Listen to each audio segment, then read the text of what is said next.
Over the years, we've seen many anime characters that classify as annoying. Characters that are too loud, or obnoxious, or idealistic to the point of irritation. Sometimes this is done for no reason, or for comedic attempts that just don't work. Sometimes we can see where those characters are coming from, but we still hate them because of what their role is in this story.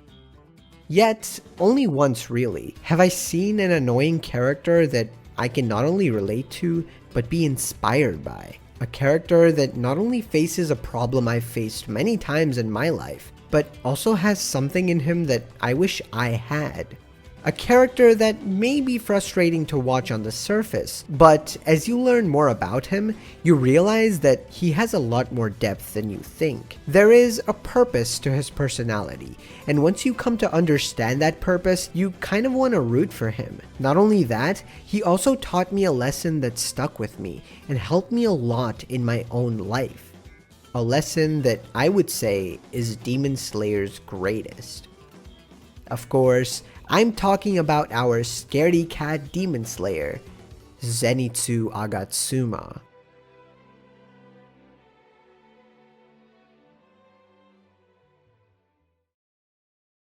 When we're first introduced to Zenitsu, he doesn't seem all that capable. He keeps craving attention, crying, and is scared of anything that pertains to his job, demon slaying.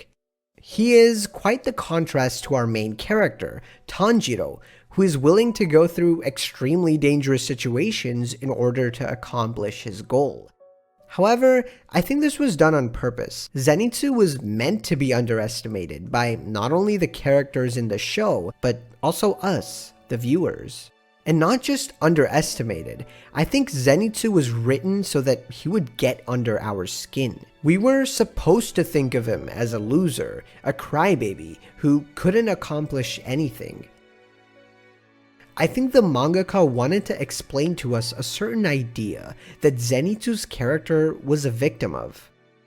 And that would be the idea that most people will only see you for what's on the surface. They don't know or care about what goes on the inside. That's exactly what Zenitsu had to deal with as a child, and I think the author was trying to get us, the viewers, to treat him exactly like that for the large part of Season 1, by giving us only his annoying side, by only giving us what's on the surface. But before we get to that part of his character, let's talk about the more obvious reason for which we're supposed to underestimate Zenitsu. It's something we find out halfway through Season 1, when a little kid's life is endangered. There is no one around but Zenitsu, and he's scared out of his mind, and so he passes out from sheer shock. As the demon approaches the child, all hope seemingly lost, we find out why we were meant to underestimate this guy.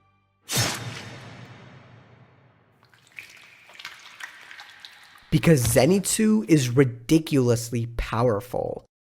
He utilizes the thunder breathing style, but more importantly, only seems to be able to activate it when he's asleep.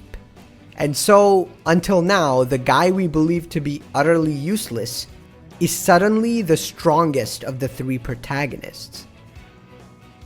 These types of switch-ups are something I absolutely enjoy, and it's just a trope that personally appeals to me. I like Zenitsu ever since this reveal. However, it's understandable if people were still annoyed by him even after this, because at his core, Zenitsu still seemed to be a whiny kid, and we really didn't know why.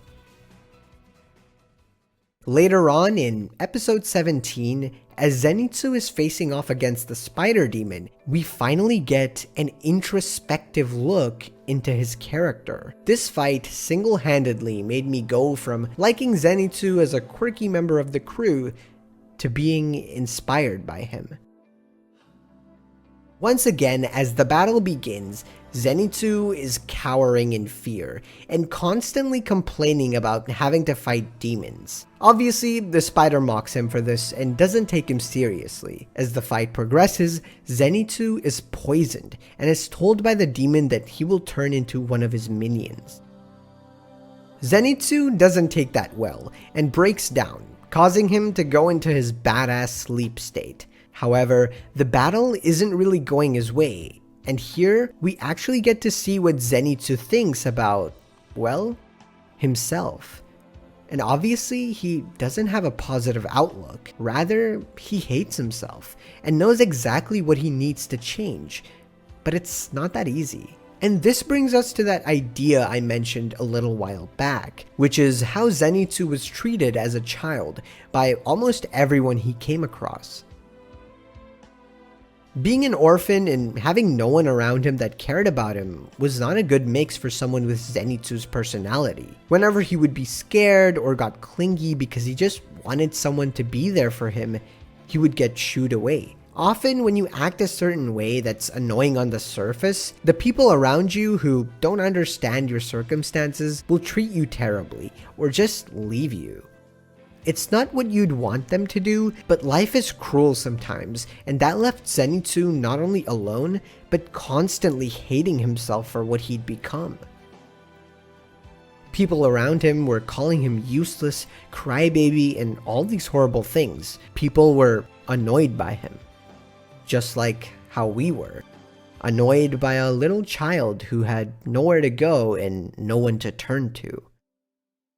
This made him believe that he was useless. Imagine being alone your whole life, not being taught how to deal with fear, much less be confident, while people also constantly shit on you. That's who Zenitsu is at his core. He is aware of his weaknesses. He knows that being scared is not the way he should approach things, but he's known no other way to live. No wonder being asleep is when his powers awaken, because that's the only time when he has no fears, no nerves. He's quite literally detached from the real world when in that state. I think the author intentionally wanted to make us feel like those people who poorly treated Zenitsu, unknowing of the nature of his situation. I don't know about you, but I certainly felt guilty. After learning about his past and understanding how he feels about himself, how he is aware of his weaknesses, I truly felt bad about my presumptions of him, particularly because I could relate to him to an extent. I know this feeling of having a fear of something, knowing that it's not that bad, but not knowing a way out. It becomes a habit, a lifestyle, and before long you just don't know how to fix it. However, in life, there might be a handful of people that you come across that see you for more than what's on display. After a long time of being alone, Zenitsu meets a man named Jigoro, the man who sees Zenitsu as more than a crybaby, the man who sees a lonely child looking for someone to be his friend, someone to give him a purpose for once in his life. The man who is a former Hashira who makes Zenitsu his student and teaches him the most important lesson in Demon Slayer.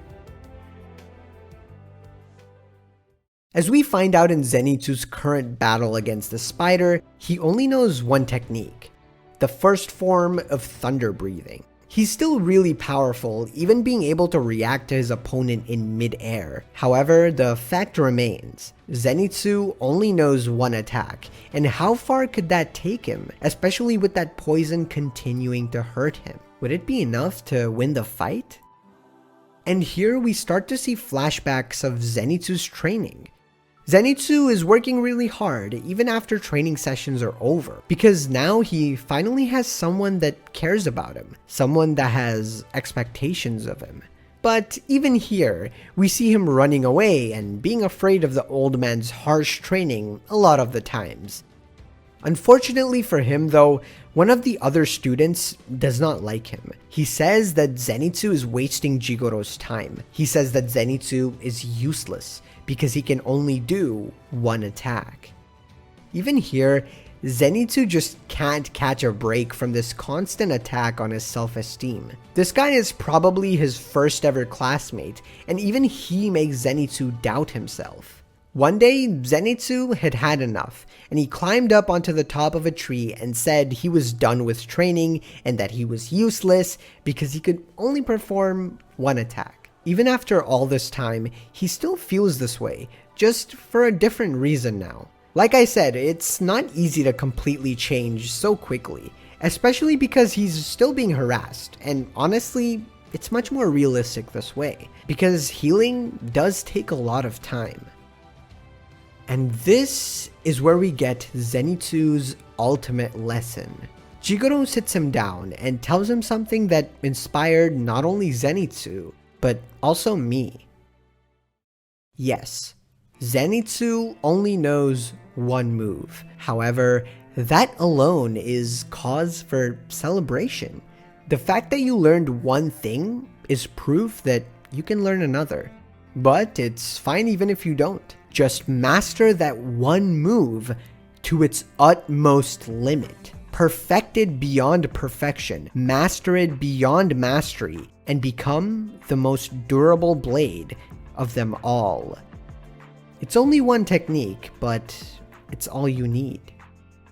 And this hit me hard. For the longest time in my life, I never had that one thing I was an expert at. That one thing I was specialized in. I never did anything consistently. Whenever I started a new hobby or activity, after a week or two I would hit a ceiling. A level of skill I just couldn't get past.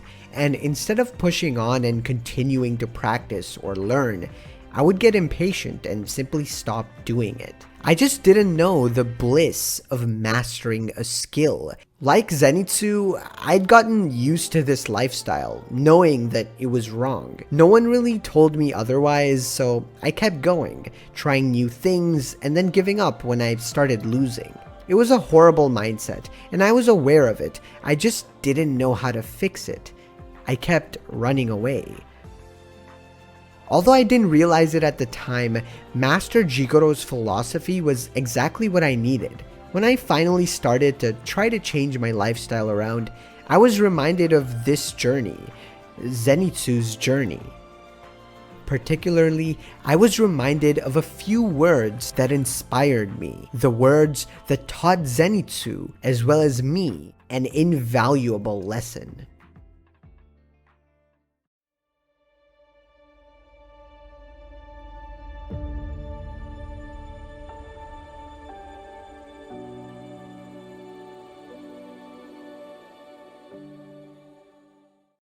Using this advice, Zenitsu charges up an insanely powerful first form attack and finishes off his opponent in a single move.